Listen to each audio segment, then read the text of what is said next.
Welcome back to the channel where I review products and give them away. Unfortunately, this one won't be given away, and sorry to those that subscribe to see more Raspberry Pi audio streamer videos. More of those will be coming, but I'm very limited on time. Many people have been waiting for San Martin to release a Miyota 9000 series movement in their watches for a long time. The rumour has it is that San Martin factory produces Erebus Ascent watches. Maybe they got their experience with the 9000 series movement from the Erebus Ascent and then decided to start using it in their own watches. I don't know, but I'm happy they're using them now. I have paid for this watch with my own money. This is just an unboxing so people can get some first impressions. I'll leave some reviews for the better channels that have better lenses and photography skills. This one will definitely look nice with a good lens.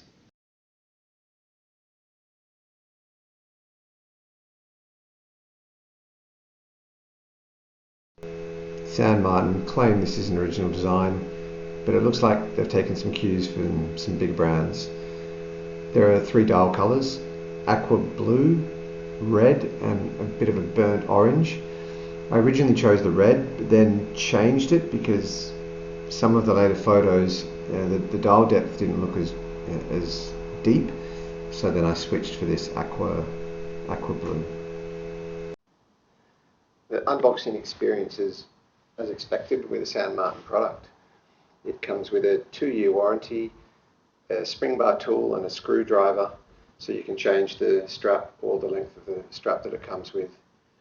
Immediately the first impressions you can see here, just get my zoom correct. You can see here that dial, even with the wrapping on, is really nice.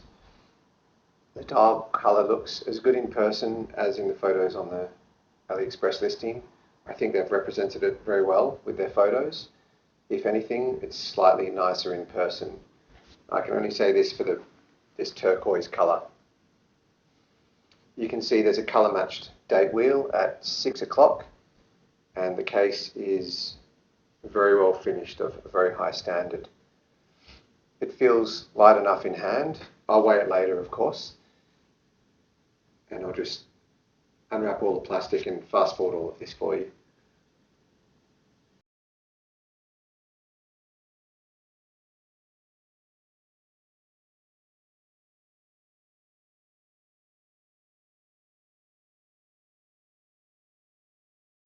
Another look at the dial without the wrapping on. You can really see the texture and the depth of the dial. In person, it looks a lot like many dense islands in really shallow turquoise water.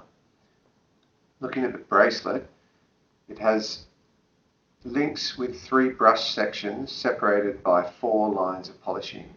The polishing breaks the strap lengthwise into 3 sections running around your wrist rather than across your wrist. So you see it lengthwise instead of each link separately. I don't know what the inspiration behind this design was. Perhaps it's truly original. Maybe if you know where it came from, comment down below. Regardless, it's a really well finished bracelet, and I really like the bracelet. Thanks to the slim Miyota 9015 movement, the case is also really slim. Looking from the side, you can see it's brushed on the side with high polished sections above and below just to break it up a little bit.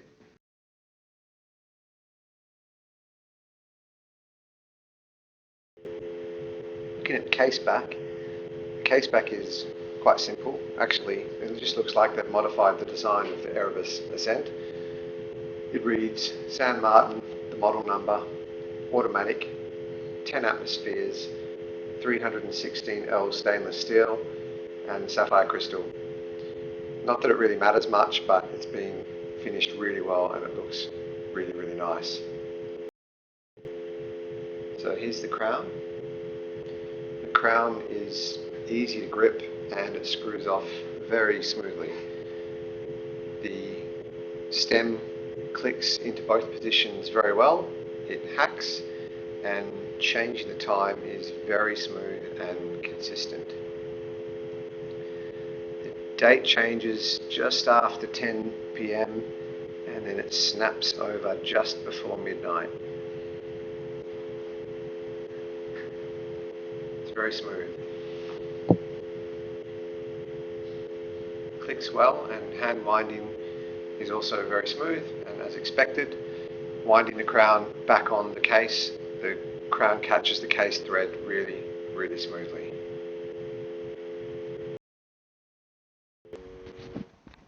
Here it is on my 6¼ inch or 16 centimetre wrist. You can see it conforms really well to the wrist, not just the size of the case but also the bracelet.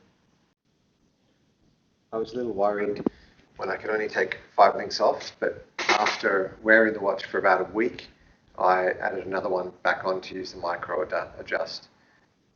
The male end links are not a problem because it still conforms well to the wrist. As you can see, legibility is good, not really good, but good for an everyday watch, and it's also quite visible at night. It's very comfortable and well balanced, and it doesn't feel top heavy at all.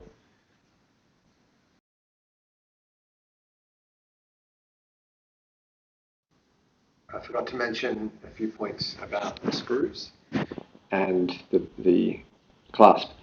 The screws are really crisp, and the screwdriver is also very crisp, which makes it really easy to adjust the length of the bracelet. It's really, really well done. On to the clasp. The micro adjustment is not really micro at all. I'd call it an on-the-fly adjustment, as you can adjust it about 2 to 3 links, as you can see here. It's very easy to adjust and move and snap back into place. It's really a very practical adjustment. I'm not sure, but I think this may be a new on-the-fly adjustment from San Martin. Here are the specs as I've measured them. The case width is a mid-size 39mm, measured from about here to here. Normally I find this a little bit too large for my wrist size, but this watch fits really well. The lug to lug is 46.1mm, but with the male end links it takes it to an effective lug to lug of 49.9mm. The thickness is a slim 10.2 thanks to that movement, and it easily fits under my sleeves. The lug width is 20mm, making it easy to put other straps on. The crystal is sapphire with AR coating, and the movement is the high-beat Myoda 9015 with a 42-hour power reserve, and it moves at about 8 ticks per second, which is pretty smooth. The rated water resistance is 100 meters. I've never had a problem with swimming with San Martin watches, so I trust it. The weight is 120 grams, and that's removing all links fitted to my 6¼ inch wrist. The loom is BGW1X1, which is blue in colour, and it's applied to the minute and hour hands and all of the hour markers. I find the loom to be a little bit disappointing when comparing to other San Martin watches. It just doesn't seem to last through the night for quite as long. So, to answer the question in the thumbnail, is San Martin really that good? Yes, but the quality for the money is unrivaled. This is my 4th San Martin. The first one I had was a bronze water ghost. Everything was fine with that, but I sold it because I just didn't wear it enough. The second one is this 36mm Datejust homage. Finishing is great, everything is good, bracelet's really nice. There's one minor problem with it, and that is the stem is too short, and it engages the screw down thread too easily. What that means is that when it's hacked, it's very difficult to start the watch again, and once you get it started you still don't know if you're in the date position or if you're all the way in. It's really annoying. When I contacted San Martin about this, they really handled it poorly. They treated me like I was stupid, and even after explaining that I've handled many watches before, they still just treated me really poorly, and I decided to just live with it. But it really left a sour taste in my mouth. So the third one I got was this Black Bay 54 Homage, which has been flawless, and I really like it. The quality of the bracelet's really good. The mechanism is really good. The crown's really good. The only one thing I don't like about this is that I wish they'd used the right movement. They've used an NH35, and that has a ghost position, a ghost date position, because there's no date window on this. So you actually have to click it out twice, so once and then again to hack it. It's a minor thing. I don't really care because I'm used to it and I know how it works, but it could have just been done better. So yes, overall, very good. They're really good, but don't expect much service if you do encounter a problem, and expect to be treated like you're a moron. So definitely worth buying though, worth taking the risk. So a solid watch, well worth it for about $300 US, but for a regular price of $350, might be pushing it a little bit. If this helps you decide on purchasing, please like the video, as it really helps me. I'll leave some extra footage in case you want to see more. Thanks for watching.